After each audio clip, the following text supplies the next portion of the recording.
औज़ु बिल्लाहि मिनश शैतानिर रजीम। बिस्मिल्लाहिर्रहमानिर्रहीम। अल्लाहुम्मा सल्लि अला सय्यिदिना मौलाना मुहम्मदिन व अला आलिहि व सहबिहि व बारिक वसल्लम। तमाम तारीफें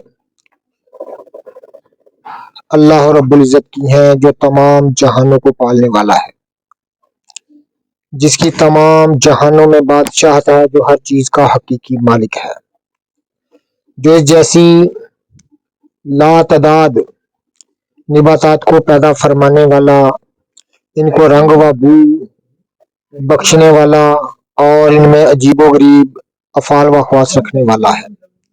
मैं हूं हकीम आमिर शहजाद डस्का पाकिस्तान से। जितने भी मेरे दोस्त अहबाब मेरे यूट्यूब चैनल हकीम आमिर शहजाद डस्का पर नए हैं, वो चैनल को सब्सक्राइब जरूर किया करें। नाज़रीन, आप मेरे हाथ में देख रहे हैं, ये निबातात की एक बड़ी अहम किस्म है जिसको गुल सिंबल कहते हैं, यानी सिंबल के फूल।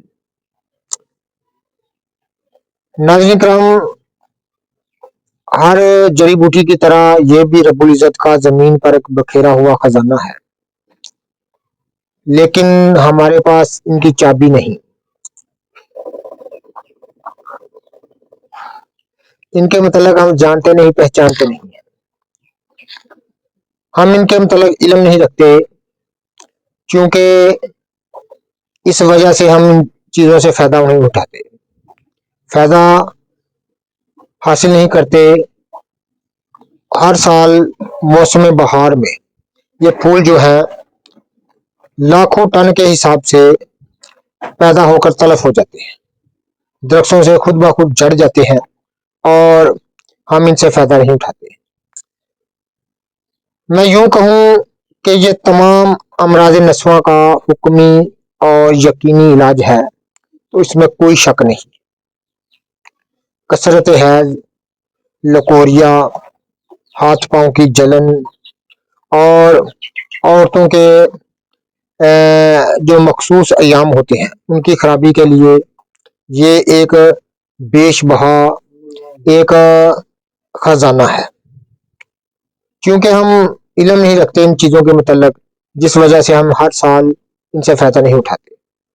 करोड़ों टन के हिसाब से ये पैदा होकर तलफ हो जाते हैं। पाको हिंद की मशहूर निबातात है सिंबल।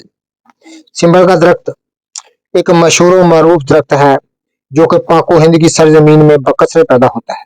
आम दही इलाकों में, शहरी इलाकों में, सड़कों के किनारे अक्सर आप इस दरख्त को देखते हैं। एक कदावर, एक बड़ा कदावर और एक खूबसूरत दरख्त होता है सिंबल। इसकी जड़, इसकी छाल, इसके तमाम अंग, इसके पत्ते तमाम के ही बहुत सारे फायदे हैं, लेकिन फूलों की कुछ बात ही कुछ और है।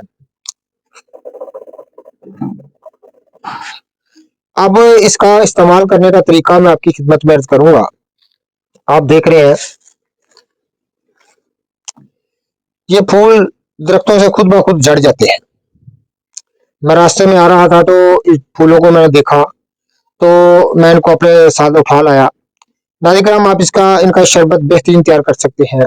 इनको दूध में खुशक कर तो इनका सफूफ तैयार कर सकते हैं, या इनको नाज़रीन बहुत सारे तरीके हैं जिनसे जिस तरीके से आप इस्तेमाल करना चाहें तो कर सकते हैं।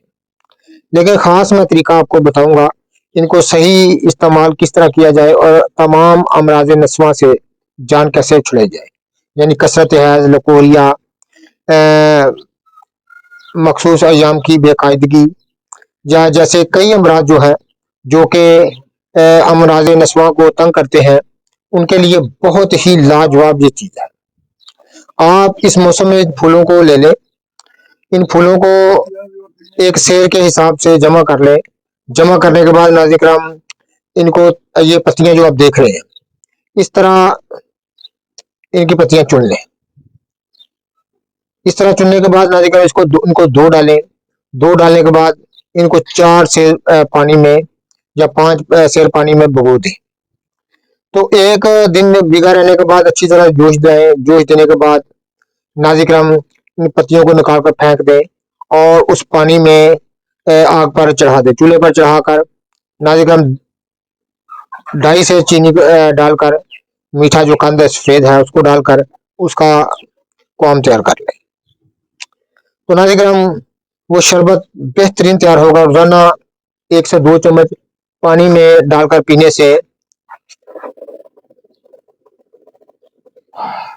सुबह शाम पानी में डालकर पीने से हर किस्म के अमराज नस्वां जो है, हर किस्म के अमराज नस्वां दुम दबाकर भाग जाते हैं।